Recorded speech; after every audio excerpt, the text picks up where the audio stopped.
从庄子的智慧中找寻生活真谛，顺应与释然。大家好，我是明德君，今天让我们一同走进庄子之北游里的奇妙世界，聊聊冉求问于仲尼和颜渊问乎仲尼这两则充满哲理的故事，看看能从古人的对话中汲取怎样的生活智慧。先来说说冉求向孔子请教的事儿。冉求问：未有天地可知邪？天地产生之前的情况能知道吗？孔子回答：可，古犹今也。这回答看似简单，却让冉求一头雾水。第一天，冉求心里还觉得明白些，可第二天再见孔子时，他说自己又糊涂了。孔子就解释：昨天你明白是心神有所领悟，今天糊涂是拘泥于具体形象，有了太多的思量，没有古就没有今，没有开始就没有终结，就像子孙出生之前不可能有子孙一样，事物的发展是有顺序和规律的。接着孔子又讲，不是新生导致死亡，也不是死亡能让死者复生，生死都依赖自然之道。生成万物的不是万物本身，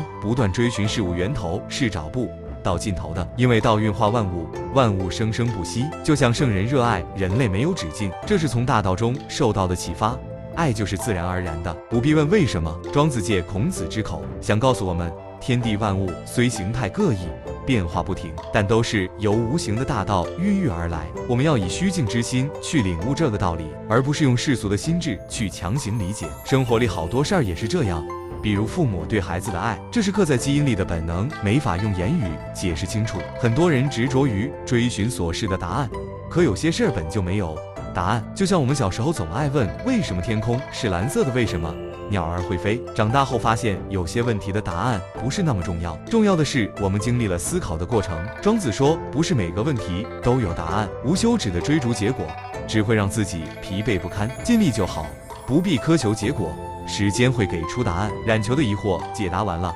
颜回又来向孔子请教。颜回说，回常闻诸夫子曰，无有所将，无有所迎。回敢问其由，他想知道这不要有所送，也不要有所迎是什么意思。孔子说，古时候的人外表能适应环境变化，内心却能坚守宁静。现在的人内心守不住宁静，也适应不了环境变化。能随应外物变化的人，内心是纯一的，能安然面对外界的变化与不变化，悠然自得地适应环境。看看那些历史上的园林宫殿，从西韦氏的园林到汤武的宫室，居住游玩的地方越来越大，可道德却越来越低下。就连被称为君子的人，一旦受儒墨思想影响，也会陷入是非之争，相互攻击，更何况普通人呢？而圣人与万物相处，却不伤害万物，因为不伤害万物，所以万物也不能伤害天，这样才能与人自在交往。孔子还感慨，山林和平原能让我们快乐，可快乐还没结束，悲哀就接踵而至。我们无法抗拒哀乐的到来与离去。世人就像外在欢乐喜悲寄居的旅店，人只能做力所能及的事，却不能做力所不能及的事。可有些人非要强求那些无法避免的短板，这实在可悲。最好的言论是无言，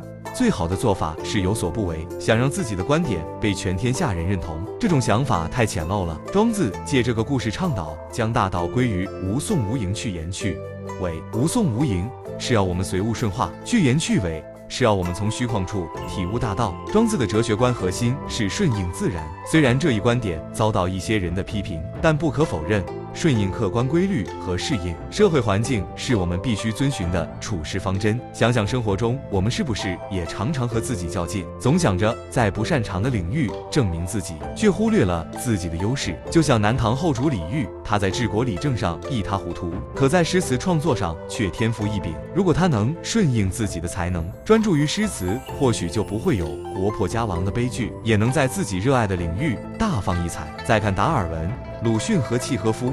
他们都懂得扬长避短，顺应天赋，才在各自擅长的领域取得了伟大成就。如果达尔文听从父亲的话，坚持学医，鲁迅和契诃夫一直困在医学领域，世界上就会少了这些杰出的人才。生活中，我们也会面临各种选择和困惑，有时候执着于一个答案，一份工作，一段感情，却忘了换个角度看问题，顺应自己的内心和天赋。从庄子的这两个故事里，我们学到了顺应自然，接受自己的不足，不盲目追求没有答案的问题。希望大家都能从中得到启发，在生活中找到属于自己的平衡与释然。今天的分享就到这里啦，我们下次再一起探索庄子的智慧。在日常生活里，我们每天都会遇到各式各样的状况，就拿职场来说，有的人一心想要晋升管理层，哪怕自己并不擅长人际交往与统筹规划，只是看到管理岗位的高薪资与高地位，便削尖了脑袋往里钻。结果呢，